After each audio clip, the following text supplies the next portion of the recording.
So what do you do when a crazy alchemist creates a fog that covers your entire city? Hi there, I'm Dan, your friendly indie game Viking, and in today's video we take a first look at the demo of Black Legend from Warcave. So if you just clicked this video in search of more information about this dark, immersive, turn-based RPG with free exploration set in the 17th century, then I got you covered. Sounds like fun? Great, then you know what to do. Grab a cup with your favorite drink, this is coffee by the way, and let's watch some gameplay.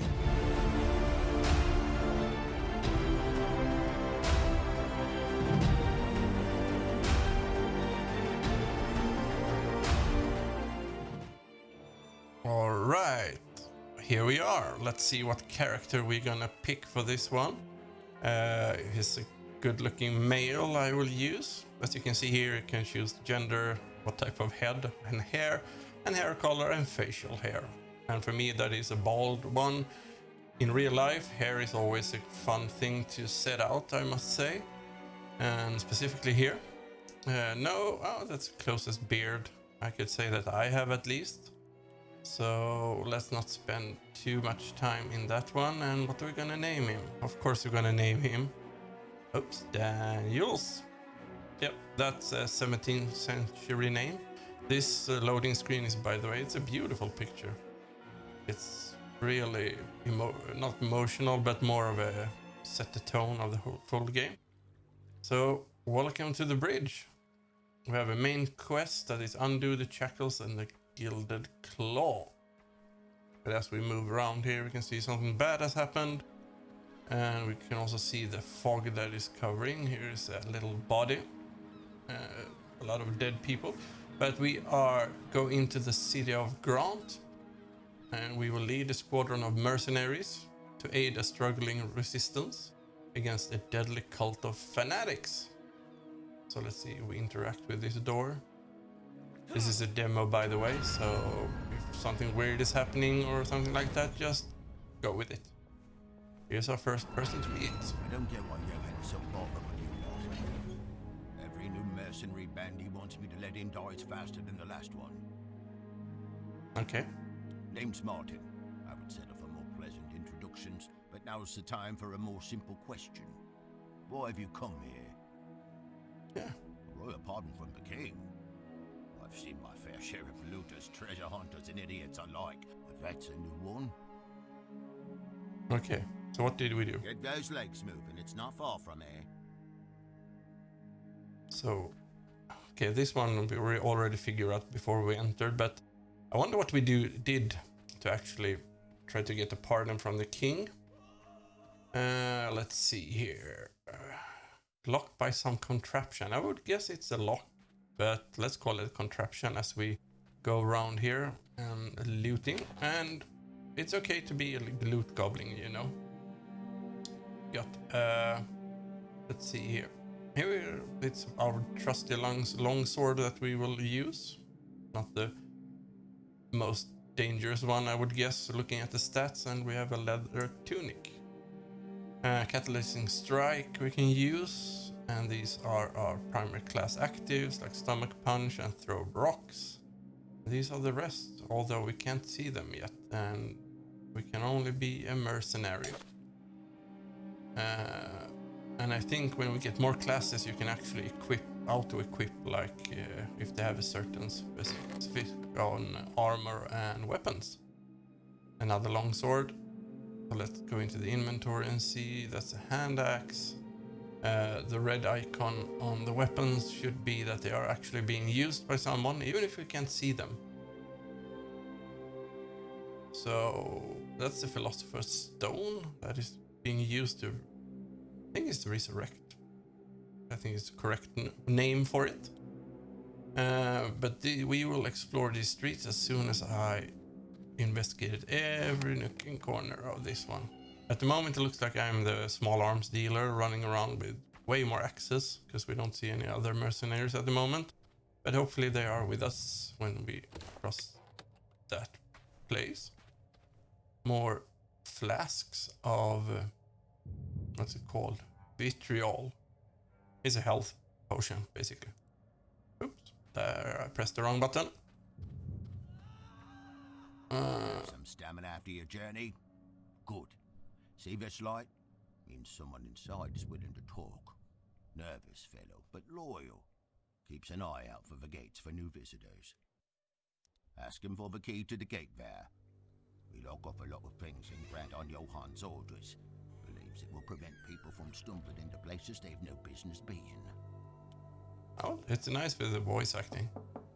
You willingly entered this place? Should have taken the death sentence, friend. Much better way out. Okay. Why I'm posted here? Simple cowardice. Useless in battle, just like most people indoors. Keep an eye out for lanterns. People hiding may have interesting things to tell. Could save your life someday. Off you go then. Here's the key to the little gate. No point keeping it locked when the cult controls the entire city. He was really fast to give up that key, and so that's a game mechanic here that we can stop by different doors and knock on the doors to see if we can get some tips and tricks from people living here. Just my luck. Mephistian cultists up ahead. You lot, hope you haven't forgotten how to swing those weapons. No, we did not. Take these daggers.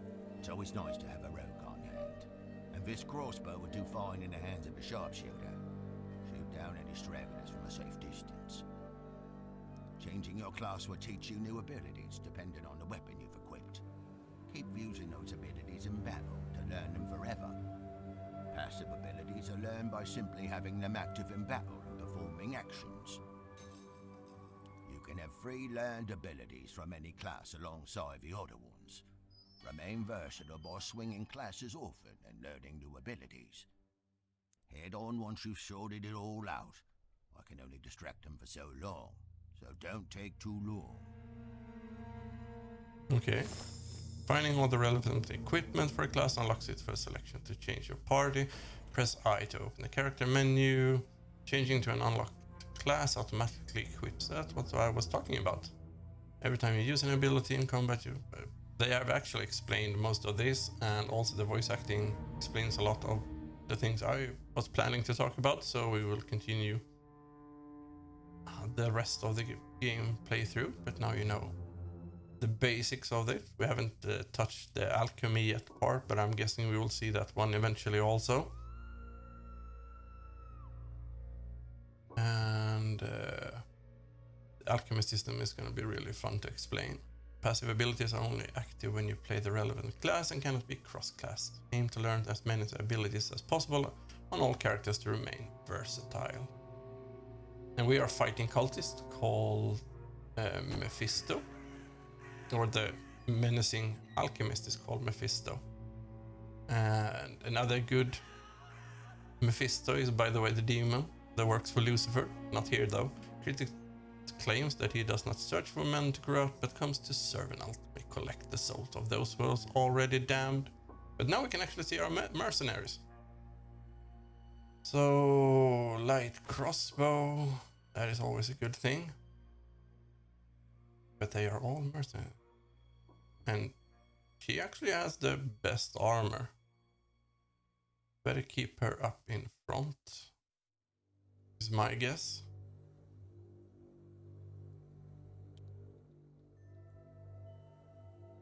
And what are we gonna do like that and just give them the weapons?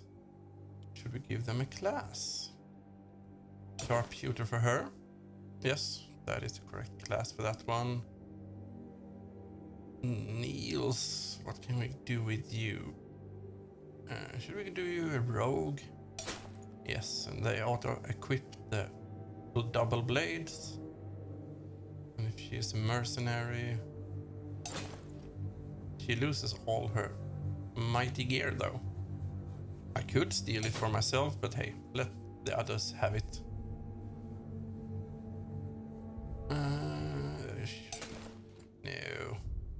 No. Getting a little greedy. Now she has nothing. Let's give her back her mighty armor. And she can't use that one. So it's just us being without a good tunic, but we have it now. Let's see. There are going to be up to I think it's 15 playable classes with unique abilities and equipment, so we can mix and match. But now it's time to place your units. Other games that reminds a little bit about this is Partisans 1941 and Tenderfoot Tactics that I covered earlier in a video. But yeah, we start out with placing our units. The bow or the range one, the sharpshooter, shouldn't be in front. So let's move them all up like this. But the game is also... When the enemy spawns, your combat starts. Units take turns and move and attack. Your turn is decided by your initiative, and your initiative is determined by your agility stat. Is that all? A unit has action points and movement. Action points are used to perform attacks and abilities. It will let you move across the field. Yeah. When ending your turn, pick a direction to face. Attacking from the back or side would deal significantly more damage. Units with shields take even less damage from their left and front, while those with parrying daggers will perform a counterattack. Enough talk for now. Let me remind you how it's done. Okay, so he will show us, but basically stab from the side, stab from the back. This flanking and backstab bonus is only applied to melee attacks. Your prowess in battle will improve more quickly if you know how to exploit it. Ranged attacks will always count as if they were performed from the front. It's your turn now. Show me what you're worth. All right, let's do this. The vision circle is that we can actually sneak past groups of enemies, which we like. But it feels like we're gonna move around a lot to find stabbing them from the back or the side, I think. But as you can see here, Q make her move and E make her shoot. Maybe I haven't tested if they are on the high point, if it's more damage or not, or if they. But it's a true line of sight, so we can shoot, but we can't really see 100%. So we will probably make him move over here, and of course we end the turns with deciding where to face. And since he's carrying double blades, if they attack him, he will attack back. Now it's the enemy's turn. We can say that they're throwing rocks and he's healing up, but the squares above them is a tiny little bit too big in my opinion. Could be a little bit smaller, and when needed, like if you attack someone or being attacked, they could actually grow in size a little bit, but hey. And here we're using the right side because he has the shield on his left side. Hopefully that will do a little bit more damage, and we can heal and we can punch them in the stomach. Let's try that. Give them a little nudge. But yeah, that's our turn for this one.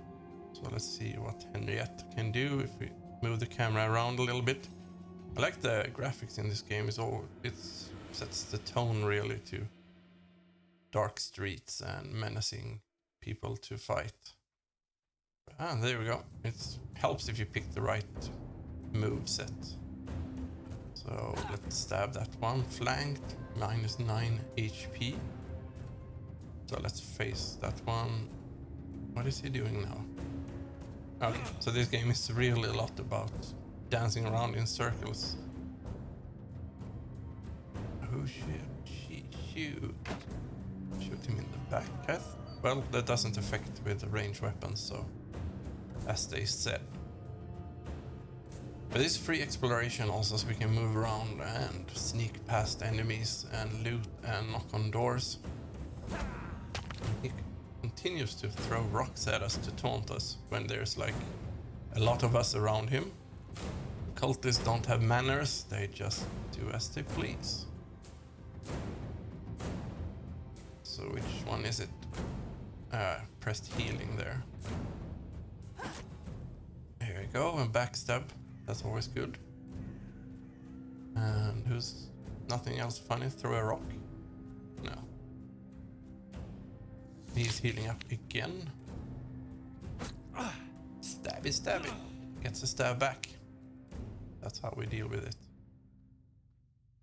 So should he move around and perhaps stab? No. That wasn't much.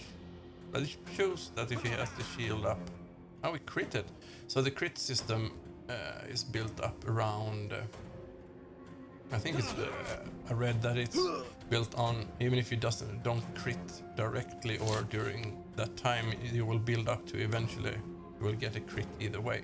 And here the NPC actually healed us.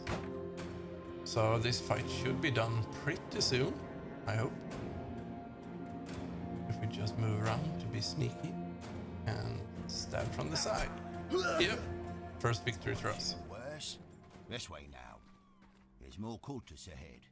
Good opportunity to see if you remember how to use your body alchemy in battle. Oh, this is gonna be interesting. These throwing knives, like regular equipment, they're equipped through the mercenary menu.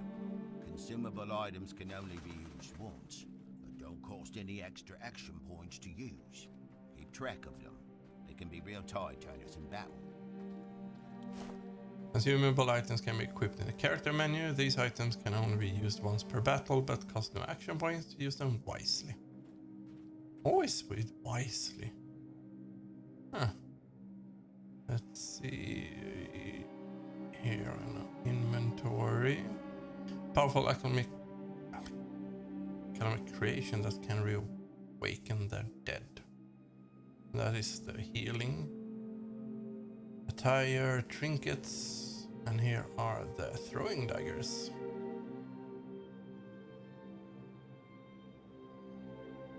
So we can't put them there. Oops. Let's deal with those a little bit later. And see where everyone is going. Because they said that it's, or I read that it's supposed to be able to open doors to faster go through different areas. Here we got two new class, Plague, Doctor, and what was it, the other one? He's a rogue, she's a mercenary, and the sharpshooter. And now we got the Landsknecht, soldier who live and die by the spear. Okay, and the Plague Doctor, let's see what they can do. Capable of bringing it back from the brink of death. That sounds pretty cool. But that is our Landsknecht. So what should they? I should have one throwing dagger and one health. So you have to, if you want two throwing daggers, you have to assign both slots. The rogue gets the revival and we assort them appropriately. And oops, not double healing. But does it feel good? Yeah, it feels pretty solid. So let's see what's over here. So he kindly waits with the enemy for our next tutorial part, I would guess. And we found more things to loot, more healing potions, and balancing pellets. All right. Besides that, there's a lot of boxes to loot. And trinket, a pretty jet black shiny bead in strange to come across. One of these not implemented in piece of jewelry. Increased damage with stacks by 10%. That is, I'll take it. Small pills that balance the humors in the body. So that's the, I'm guessing next up is for us to learn a lot about the alchemy system and how we can leverage that one. If you want to know more about when the game is coming out, it's set to come out at early 2021 and it will hit PS4, PS5, PC, Switch, Xbox, basically. So for this one, if we move her here, and move the heavy hitter up in front. Well, we basically don't have any range one, but I will move myself up front to be a good leader. Not last long without knowing your body under me. There are 4 bodily humors, each represented by a color: red, black, white, and yellow. Some of these abilities are marked with colors and will imply stacks of imbalance for that humor. Once the right amount has been applied, you can catalyze them. I'll apply Negretto, the black color, with a rock. Then I throw a knife to apply Rubedo, the red color. Catalyzing strike will catalyze the 2 into a crimson catalyst. Okay, so first the rock, then a throwing knife, then it will hit. Building stacks and catalyzing them is the best way to deal damage in combat. But keep an eye on your own units. Cultists also know how to fight this way. Remember that white and red do not match, neither do black and yellow. Any stacks that don't have a match will remain on the target. Don't disappoint me. Use those knives and rocks to finish quickly. That was a lot of information. Alchemy is the most efficient way of dealing damage. Battle use abilities to apply colored humors. Okay. We have a couple of rocks and some throwing knives. Red and black makes the crimson catalyst. Red and yellow makes the bronze catalyst. Okay. That's all nice and dandy. The intensity of catalyst is determined by the amount of combined humors. For example, 2 albedo and 2... Okay. Misclick there. Higher intensity catalyst deal more damage than individual ones. Unused humors. I got stop clicking. Find trinkets and equip them.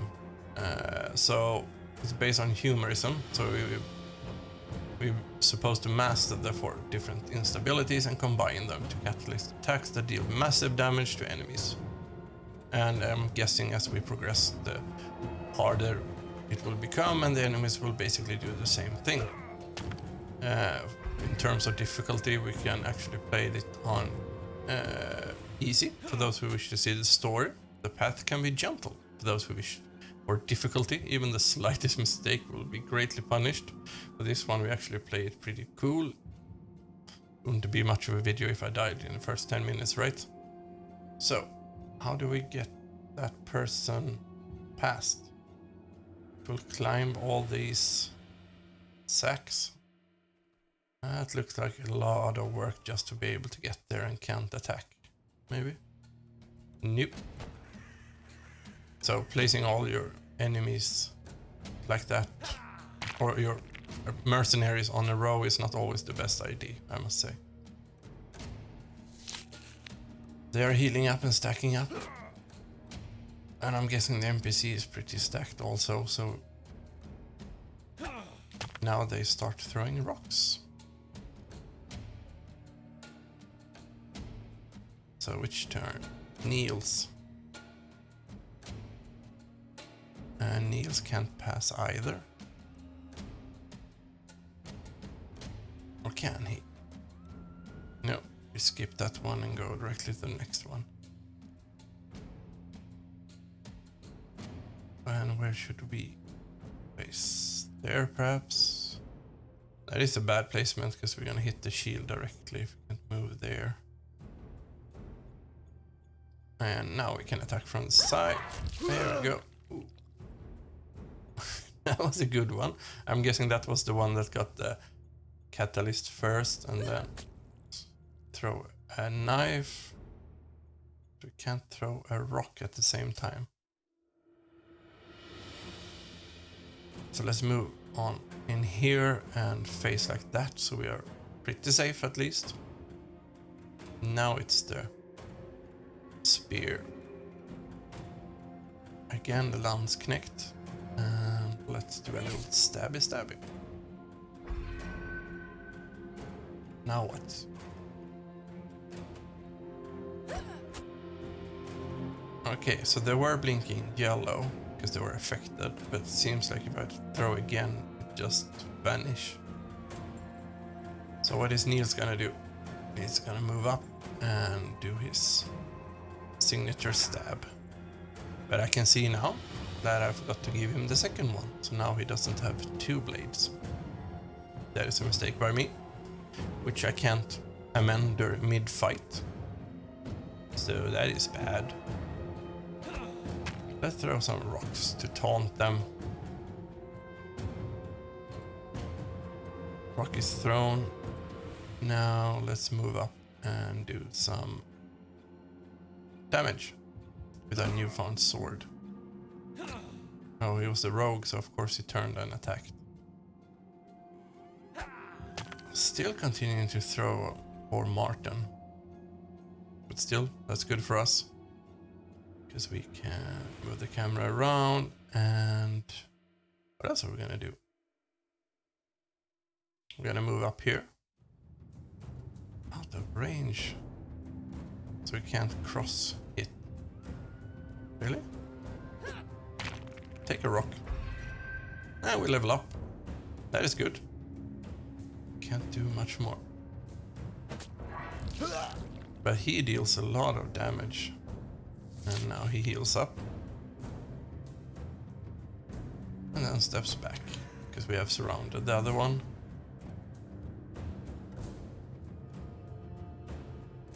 Lacerate causes a wound. Yeah, let's do that. So you get some bleeding going. So he should, if he tries to move, he actually dies, I think. Let's see. 26, that is good stab. Who's next? It's getting crowded around this poor cultist, I must say. Let's throw some rocks at him. We can't reach him. Let's see. No. He's very... Oh, there we go. He moves, he dies. To the merchant's guild is up ahead. You go on first. Unless I've impressed on you enough to warrant a spot amongst your crew. Here I must say, it would be awesome to bring him to the party, but we have to actually replace someone. And he plays as best when the game controls him. If I control him, he's probably gonna be the same, not effective, I must say. But we can send him to barracks, and hopefully we can pick him up later if we need him. I think so, at least. But I think you have seen a lot of good things here. You know what? Let's not end this journey here. We have talked about the story, the awesome gameplay, the soundtrack is really good. And also, why don't you download it for yourself and try it out? The demo is out on Steam. So to give you the chance to experience even more amazing indie games, I have added another video that I think that you will love to the upcoming end screen. So I will see you there, and until next time, stay safe and stay awesome.